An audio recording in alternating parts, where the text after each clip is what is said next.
আমার বাড়ির সামনে আমি দেখে নিয়েছি। আমি একদিন মিষ্টি দিতে গেলাম, আমার স্ত্রী আমাকে বারণ করেছিল তুমি যাবে না। বলে কেন?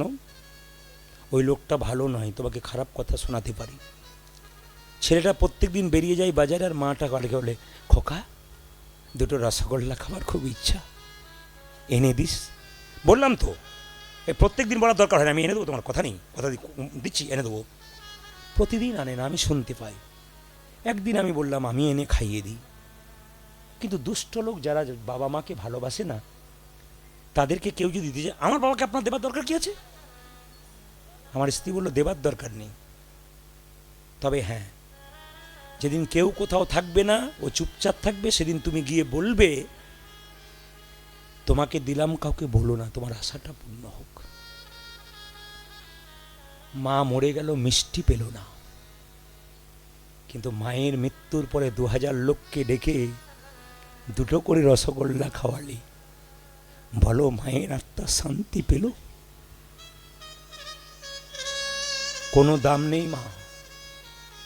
এখানে যারা কীর্তন শুনতে এসছেন, কীর্তন প্রেমী মানুষ, প্রদীপ পালের নিবেদন রইল প্রত্যেকটি ভাই, প্রত্যেকটি দাদার কাছে,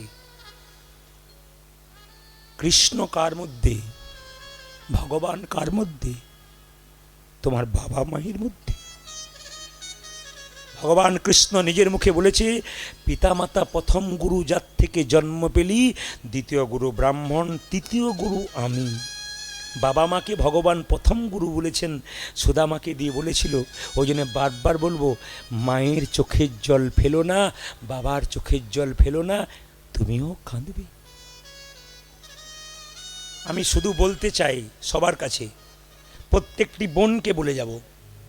অনেকে আমাকে বলে আপনার বয়স 65, 70, 75, লোকে বলে আর কি, কিন্তু আমার বয়স হলো 50। 1973 13 অক্টোবর আমার জন্মকালে মামা আমার একবারে লিখেছিল, আমার দিদি আমার চাইতে 6 বছরের বড়, এক ভাই এক বোন, একবারে 50 আমি আছি এখন। তা আপনাদের কাছে নিবেদন রইল, যারা আমার বোনের মতো, তাদেরকে বলবো আপনার ছেলে মেয়েকে শিক্ষা দিন। আপনি যদি মনে করেন যে বৃদ্ধাকে দেবো না, আর আপনি আশা করবেন আপনার ছেলের কাছে পাবেন, ও আশাতে আপনি ছাই দিয়ে দিন, জল ঢেলে দিন, ও আপনার পূর্ণ কোনো দিন হবে না। পাক্কা কথা। আপনি দেন, আপনাকে আসরে দাঁড়িয়ে বললাম, ফোন করে বলবেন আমাকে, আমি দিলাম, আমি পেলাম না কেন, আপনি পাবেন। কেন? আপনার থেকে ছেলে মেয়ে শিখবে মা বাবা ওদের সঙ্গে কেমন আচরণ করছে। আমি প্রমাণ দিয়ে দিই আপনাদের, যেমন শেখাবেন সেরকম শিখবে। পাশের বাড়িতে দেখতে পেলাম একজন বৃদ্ধাকে তার ছেলে আর বৌমা নিজের দালান বাড়িতে রাখে না, একটা ছোট্ট মাটির ঘরে রাখে, খাবার দেয় পাথরের থালায়, নিজেরা খায় কাঁসার থালায়। এইটুকু বাচ্চা বাবা মাকে প্রশ্ন করে, মা দাদু খাই পাথরের থালায়, আমরা খাই কাঁসার থালায়, কেন গো দালান ঘরে শুতে দিতে পারো না? কেন গো একটু ওই পাথরের থালায় দিচ্ছ, কাঁসার থালায় দিতে পারো না? মা বলে চুপ কর, দাঁত ভেঙে দেবো, যত বড় ছেলে নয় তত বড় কথা, পাকা পাকা কথা। কতদিন বলবেন ওই কথাটা? বলে কতদিন জব্দ করবেন? আপনার ছেলে যখন 18-20 বছর বয়স হবে না, তখন আপনি এই বয়সে থাকবেন না, তখন আরও 20 বছর আপনি বাড়বেন, তখন শরীরের ক্ষমতা কমে যাবে। সেই ছেলে কলকাতা থেকে পড়াশুনো করে এলো, দুর্গাপুজোর দিনে সবাই নতুন কাপড় পরেছে, ও বৃদ্ধাকে ওর মা পাথরের থালায় খাবার দিতে গেছে, সঙ্গে সঙ্গে প্রশ্ন করলো নাতিটা, ঠাকুমা তোমাকে পাথরের থালায় খেতে দেয়, তুমি বলো না? দাদু ভাই কিছু বলিস না, কেন? অশান্তি হবে। আসলে আমি পাথরের থালায় খেতে খুব ভালোবাসি, আর তুই দালান ঘরে কথা বলছিস। আরে আমরা তো মাটিরই মানুষ, মাটির মানে চাপা দিচ্ছে আর কি, মাটির মানুষ, মাটির ঘরেই থাকতে ভালোবাসি। ঠাকুমা সবার চোখে ফাঁকি দাও, আমি যুবক হয়েছি, আমার জ্ঞান হয়েছে, আমি জানি তুমি আমাকে চাপা দিচ্ছ, আমাকে পাথরের থালাটা দাও। কি করবি? দাও। লুকিয়ে রেখে দিল। মা খাবার দিতে যাচ্ছে, বলে পাথরের থালা কই? ঠাকুমা চুপচাপ। পাথরের থালা কই? নাতির দিকে তাকাচ্ছে, এদিকে দিকে নাতির দিকে তাকাচ্ছে, কই রে কই? নাতি বলছে চুপ, আসতে। নাতি বলছে চুপ করো। মা বলছে কোথায় পাথরের থালা? ছেলে বলল মা পাথরের থালাটা আমি যত্ন করে রেখে দিলাম। বলে কেন? আজকে আমার ঠাকুমা বুড়ি হয়েছে বলে তুমি পাথরের থালা দিচ্ছ, যখন তোমরা দুজন বুড়ো বুড়ি হবে তখন তো পাথরের থালাতেই তোমাদের দেবো। আপনি তো তৈরি করে দিচ্ছেন। আপনারা যদি এরকম কেউ থাকেন যে বৃদ্ধা বৃদ্ধকে কাঁদাবো আর আমি খাবো, এই বিবেক বুদ্ধি যদি কারোর মধ্যে হয়, তাহলে পরিষ্কার আপনাকে বলে গেলাম, আপনি 100% পাবেন না। একবারে যখনই আপনি কাউকে দেবেন না, তখন এই কথাটা স্মরণ করবেন, আমি যদি কাউকে না দিই আমার পাবার চান্স নাই। আপনার ছেলেকে শিক্ষা দিন, দিতে হয়। আপনাদের কাছে নিবেদন রইল, মায়ের মতো আপন কেউ হয় না। যতগুলো মা হয়েছেন, আপনারা যারা কীর্তন শুনতে এসছেন, রাত্রি 12টার সময় যখন বাড়ি যাবেন, 1টার সময় বাড়ি যাবেন, বাড়ির সবাই ঘুমোবে, একজন কিন্তু দরজাটা খুলবে আর বেরোবে। তিনি কে বলুন তো? মা। ছেলে যদি বাইরে থাকে, মা কি কখনো ঘুমোতে পারে? আমার মা যখন বেঁচে ছিল, রাত্রি 1টার সময় গান করে ঢুকলে আমাকে বলতো, থাকতে পারিস না, ওখানে থেকে যেতে পারিস না, সকালে আসতে হতো। এত রাত্রিতে কি আসার দরকার আছে বাবা? রাস্তাঘাটে কোনো কিছু হতে পারে, কেন আসিস? মা। ছেলে স্কুলে গেলে মায়ের আর ভাত খাওয়া হয় না। বজ্রপাত বৃষ্টি হলে মা ছটপট ছটপট করে, খোকা কখন আসবে? মায়ের মতো আপন কেউ হয় না,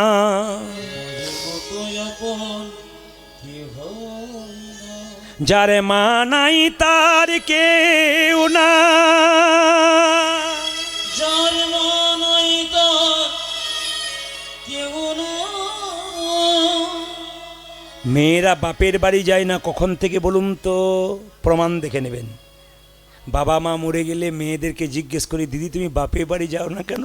তখন চোখের জল মুছতে মুছতে বলে, আর যাবো না। বলে কেন? যার কাছে যেতাম সেই তো নাই, শাক ভাত ডাল ভাত দিলেও আমাকে প্রেম দিত। এখন যাদের বাড়ি যাই অনেক কিছু খেতে দেয়, কিন্তু এমন কথা বলে মনে হয় আর আমি যাবো না। মেয়েরা বাপের বাড়ি যায় না কখন থেকে? যখন থেকে বাবা মা মারা যায়।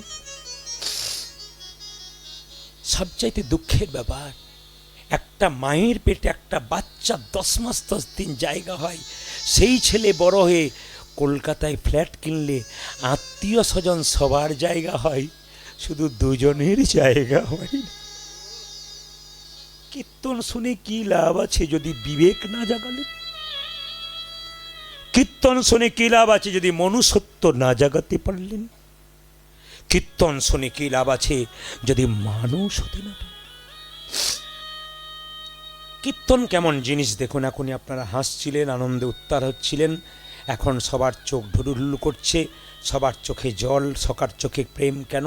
আমার গুরুজি বলল, এই কীর্তনই করবি, মানুষকে হাসাবি, কাঁদাবি, শিক্ষার পথে নিয়ে যাবি, মানুষ যেন কিছু তোর কাছ থেকে শিখে যায়।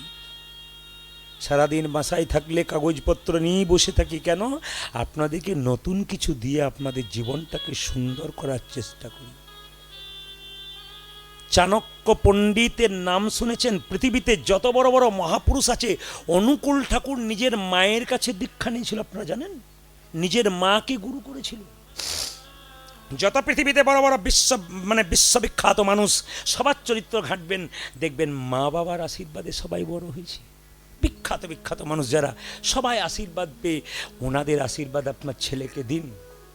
আপনার আশীর্বাদ যত না কাজে করবে, বয়স্কদের আশীর্বাদ আরও কাজে করবে। কেন? দাদুদের কাছে তার নাতি যে সুদের মতো গো। দেখবেন ছেলে যদি বাবাকে না দেখে, নাতি এসে দাদুর কাছে ঘুর ঘুর করে, তুমি খাওনি? না, হ্যাঁ দেখো খাও। দাদু,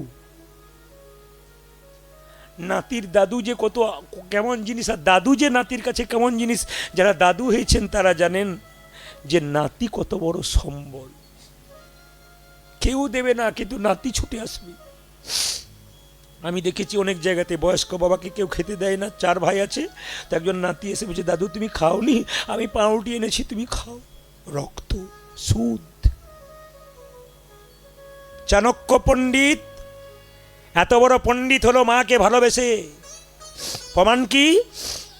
চাণক্য পণ্ডিত যখন 5 বছর বয়স ছিল, মায়ের কোলে বসেছিল, সামনের দাঁত দুটো উঁচু ছিল।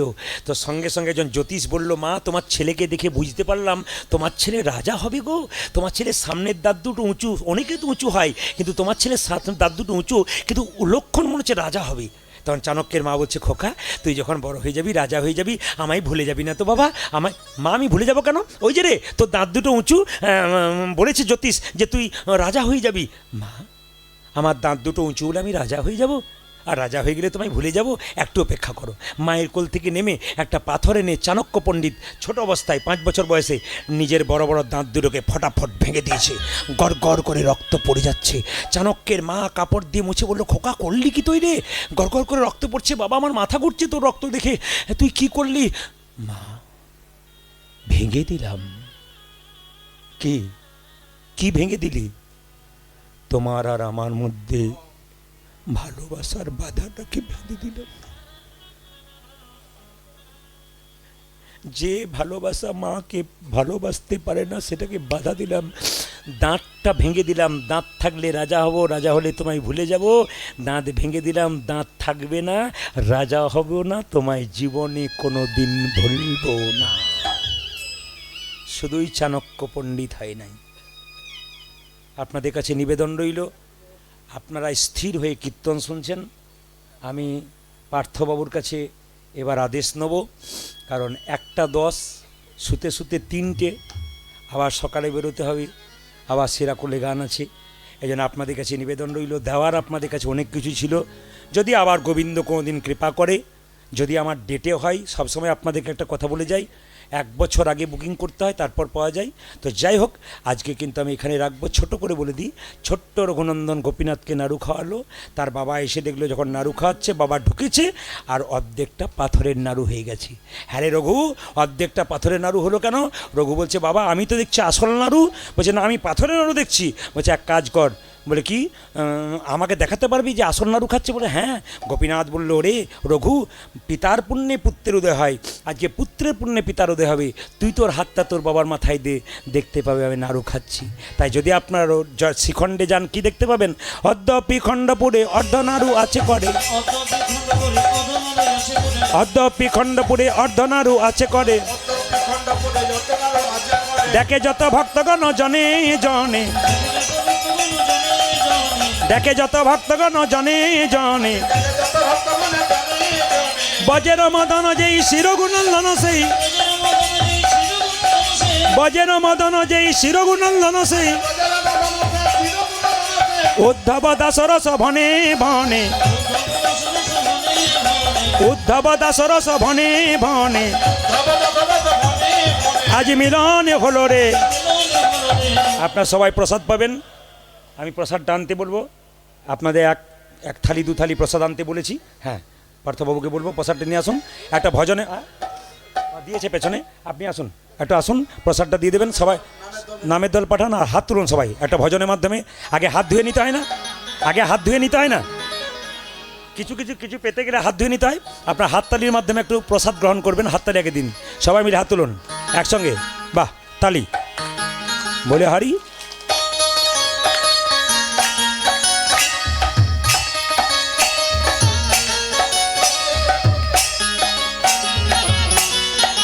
উলধ্বনি।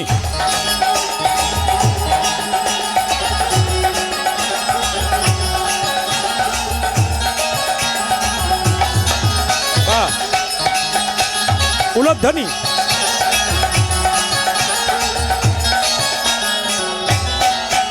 বলে যাই বলে যাই, এই প্রসাদটা 1 বছর ধরে খাওয়াতে হবে। একটা বাতাসা 1 বছর হবে না। এই বাতাসা নিয়ে যাবেন, বৃহস্পতিবার দিন হরির লুট দেবেন 1 কেজি বাতাসা, তার মধ্যে এটা মিশিয়ে দেবেন। প্রতি বৃহস্পতিবার একটা করে বাতাসা, একটা করে তুলসী পাতা কেটে দেবেন বাচ্চাকে। যদি বাড়িতে অসুস্থ থাকে কেউ তাকে দেবেন। আর বাড়ির তুলসী মন্দিরে প্রতি বৃহস্পতিবার একটা করে বাতাসা দিয়ে প্রতিদিন জল দেবেন, আপনার গৃহের মঙ্গল হবে। হাত তুলুন। শ্যামল তনু যে হলো আবিরেতে লাল, আবিরেতে লাল, হোলি খেলিছে আমার ব্রজের গোপাল। উলধ্বনি। শ্যামল তনু যে হলো,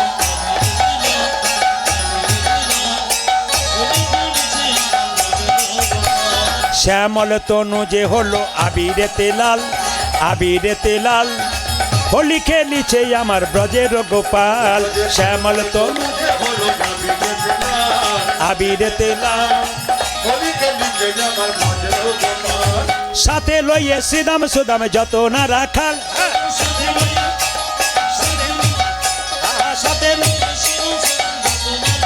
ও যে সাথে লইয়ে শ্রীদাম সুদাম যত না রাখাল হোলি খেলিছে আমার ব্রজের গোপাল শ্যামল তনু যে হলো আবিরেতে লাল শ্যামল তনু যে হলো আবিরেতে লাল আবিরেতে লাল হোলি খেলিছে আমার ব্রজের গোপাল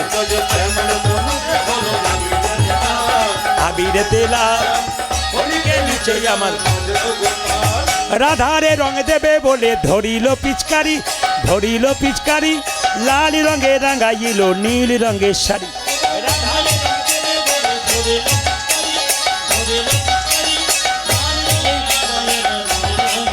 ও যে রাধারে রং দেবে বলে ধরিল পিচকারি লাল রঙে রাঙাইল নীল রঙের শাড়ি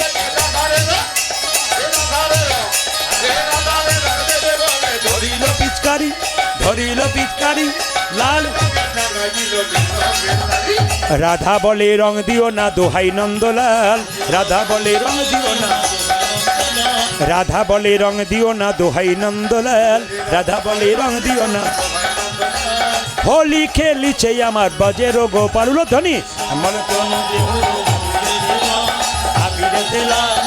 হোলি খেলিছে যে শ্যামল তনু যে হলো আবিরেতে লাল হোলি খেলিছে আমার ব্রজের গোপাল শ্যামল আবিরেতে লাল শ্যামল তনু যে হলো আবিরেতে লাল হোলি খেলিছে আমার ব্রজের গোপাল শ্যামল তনু যে হলো হোলি খেলিছে আমার